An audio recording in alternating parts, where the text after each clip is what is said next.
Hey everyone, welcome to another episode of Day in the Life of Vintage Classic Specialist. It is Tuesday, and Tuesday was kind of a big-ish day for the 64 bus. Rafa put on its bumpers, front and rear. And by the way, that's Jacob's oval that you're hearing there. There he goes. Love that car.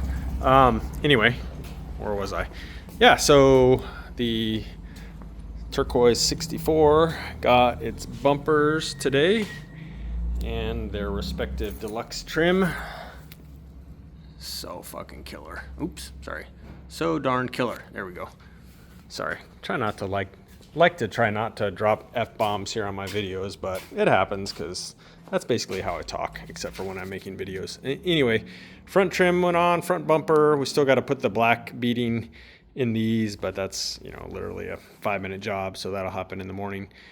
So yeah, this thing is coming right along, starting to look like a almost finished bus. So the owner is actually picking up the deluxe trim, the side trim, and then the rocker trim tomorrow, or I think he actually picked it up today and he's going to drop it off in the morning. So that may go on tomorrow too, and then this thing is really going to start looking done.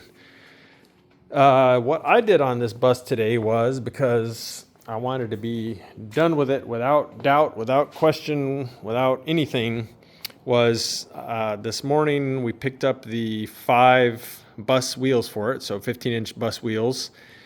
And I literally checked all 5 wheels on both sides on the back for caliper clearance.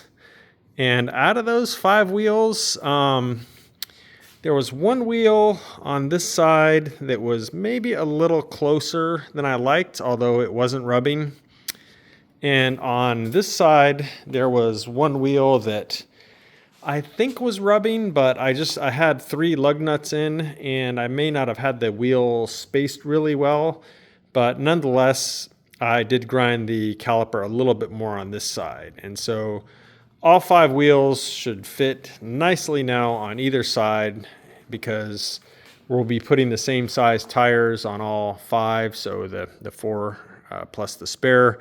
And I don't want to have to think about what wheels fit on the back as far as clearing the brake calipers or any nonsense like that. So I made sure everything fits everything. So that was kind of a pain in the ass. And honestly, I probably spent a couple hours messing around with that. But again, I wanted to just be done with it and have no uncertainty at all that the wheels would all fit and clear the calipers and stuff like that. So after I did that, I went ahead and took those 5 wheels over to our friends at Americoat, our powder coater that we use here, who's probably not even a half a mile from our shop. So super convenient and awesome to work with. If anyone in Orange County is looking for powder coating, go to Americoat. They'll take care of you. So that is pretty much what happened with this bus today. So other than that, what I did was I worked on the double cab a little bit here. And let's talk about what I did. I continued to work on the linkage, which you wouldn't think would be that big of a deal and that time consuming, but it just really fought me. And I don't know why, but because CSP, so this linkage is a CSP linkage. CSP makes really nice stuff, but I think it may be because this is an aluminum case motor, but I mean, almost everyone is running aluminum case motors now, at least on a high performance motor, which is what you would use this linkage on, because inherently it's for dual carbs. But it was hitting on the lower bolt here that holds the generator on. And so finally I had to do a couple things. And then also it's like the rods were too short. So really kind of like 2 problems going on here. So one thing that I did, and you probably won't really be able to see it, but on the base of this thing here, the hole that picks up the case stud, it has a little bit of a slot in it, but I had moved this all the way that way it would go, and this was still hitting here. So you could only go to about there and it would hit. And you can see how much throttle that is. That's, probably not even not even half. Full is all the way down there. So like say less than half throttle, and this was hitting over here. So basically what I did was I took this base here home around lunchtime, and I threw it up on my mill that I have in my garage at home, and I milled that slot another little bit more than 2 more millimeters, which allowed me to slide this base that way by that amount, and that gave me the clearance that I needed here to clear the lower bolt for where the generator and fan assembly is bolted on there.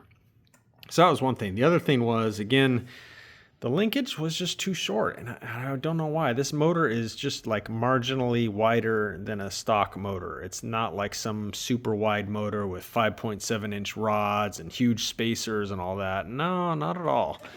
So what I did was, and I think I mentioned this before, I bought, and they came in today, I bought these hex standoffs from McMaster Car. So this is a female here, and then what you can't see is there's a male threaded portion which is threaded into this inner heim joint. So I threaded that all the way in, and so basically it just extends this heim joint out, and then the actual adjustment of the rod takes place of the rod going into the female end of this hex shaped standoff. So you can see I've got one of those on both of these, and that's pretty much what I had to do. And now it works killer. So there's idle, there's full throttle, both sides. And you can see I'm pretty happy with where this ends up, because you don't want to have it end up too far that way, because the cable is going to end up at a weird angle.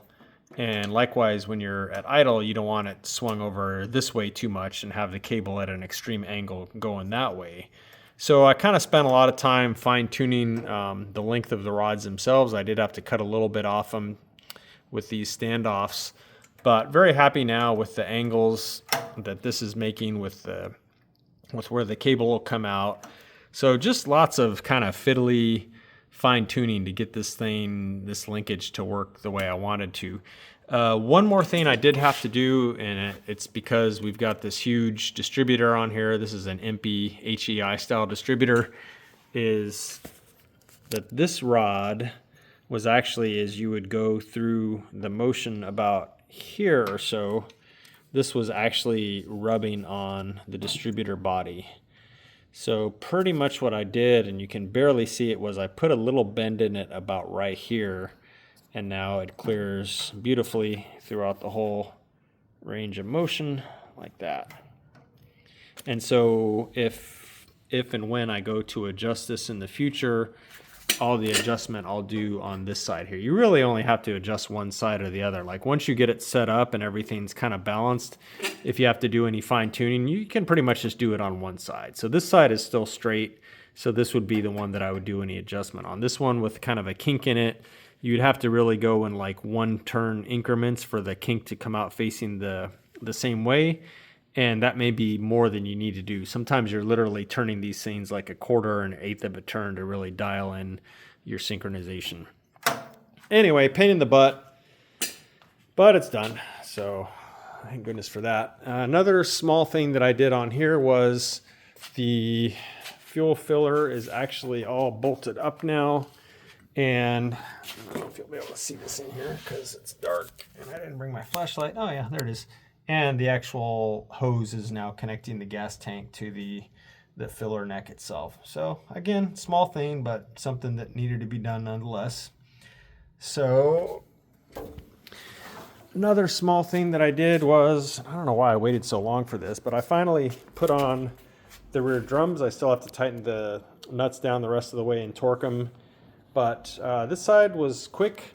The other side fought me a little bit because I think I got distracted or something at some point many months ago when I was clearancing the stub axle and the drum and everything else. This side wouldn't quite go together until I spent some time with a file, gently filing the splines to get the stub axle to go into the drum, and then also to get the outer spacer to go over the stub axle. Spent a little bit of time on that spacer with a Dremel tool, getting it so it would actually slide over the stub axle. So yeah, it's always something like that. But yeah, anyway, got it done. So again, just got to tighten these up, cotter pin them, and then the back brakes are officially done.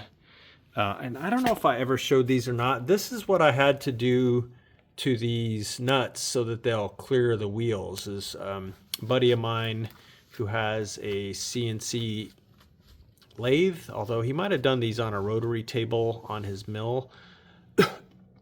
One way or another, he chucked them up in one of his machines and kind of turned these down like this. Excuse me. And that's actually to clear the inside of the wheels, so kind of where it goes in from the back in that area right there, to clear that. So yeah, lots of custom fitting. You may remember too, if you've been watching the channel for a while, I had to have these drums machined down too to clear the inside back of those wheels because they were just hitting all over the place. So had a local machine shop that I use, throw these things up on their enormous lathe and kind of cut down some like ribs that were on this thing, or on these things, these drums. So yeah, lots of work went into just basically getting these wheels to fit, but they should fit now. So fingers crossed that between machining that and these nuts that's it. So when I go to put them on, I guess I'll know for sure, but I think that's it. Again, fingers crossed. So the other thing that happened today was with Jacob, and that is that the cylinder heads finally came back for the motor that he started on back when he was an intern.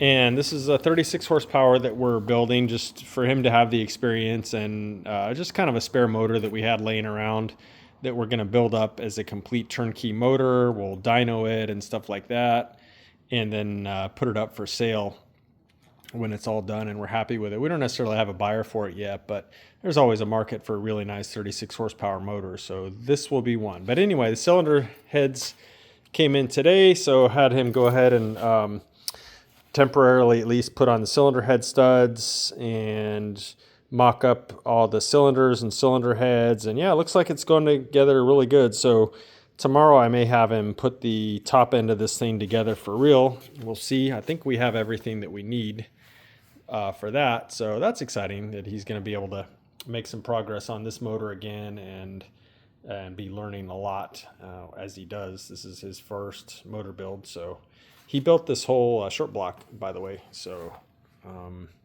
that was this past summer again when he was an intern. So now he's going to finish it up to a long block and then a turnkey. And then, like I said, we'll throw it up on Dave Griner's dyno over Performance, make sure it runs good, make sure it's not leaking oil, all that kind of good stuff. And then it'll be up for sale. So if anyone's looking for a really, really nice 36 horse in the not too distant future, then we'll have one available. Anyway, that is it for today, guys. So pretty busy day in the shop here. And thanks for watching. We'll see you again tomorrow. Bye.